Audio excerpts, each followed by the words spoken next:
अगर प्रतिभा का कोई धर्म होता तो कर्ण कभी हारता नहीं। अगर जन्म से न्याय मिलता तो महाभारत की कहानी कुछ और होती।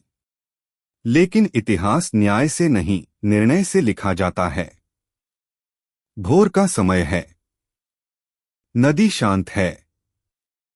एक टोकरी धीरे धीरे बह रही है और उसके भीतर सूर्य की किरणों जैसा तेज एक नवजात शिशु।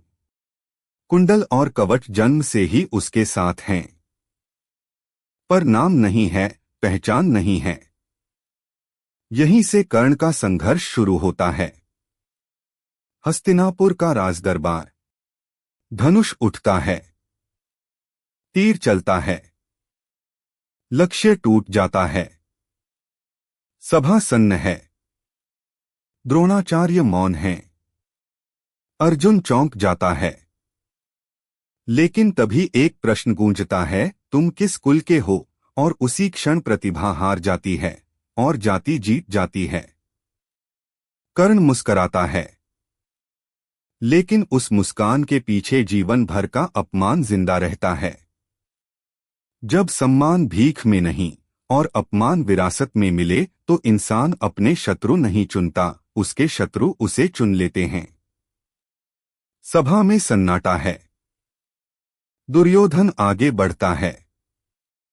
एक राज्य देता है, एक मुकुट देता है, और वो सम्मान जो कर्ण ने कभी मांगा नहीं, लेकिन जीवन भर ढोया।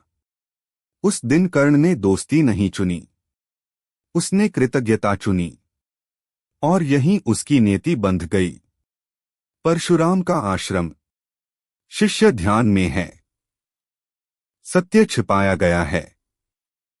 और उसी क्षण शाप जन्म लेता है, जिस दिन सबसे अधिक आवश्यकता होगी, विद्या साथ छोड़ देगी। कर्ण चुप रहता है, क्योंकि सच बोलने की कीमत उसके पास नहीं थी। रात गहरी है। एक मां सामने खड़ी है। तुम मेरे पुत्र हो। सत्य मिल जाता है, लेकिन समय समाप्त हो चुका है। कर्ण झुकता है। मां के सामने नहीं, अपने वचन के सामने। इंद्र ब्राह्मण का वेश धरता है। कर्ण समझ जाता है, ये भीख नहीं, परीक्षा है। कवच उतरता है। कुंडल उतरते हैं। शरीर कमजोर पड़ता है, लेकिन आत्मा नहीं। दान ने कर्ण को अमर बना दिया। कुरुक्षेत्र। धूल, रक्त, रथ धंस जाता है। सामने अर्जुन है, पीछे जीवन भर का अपमान।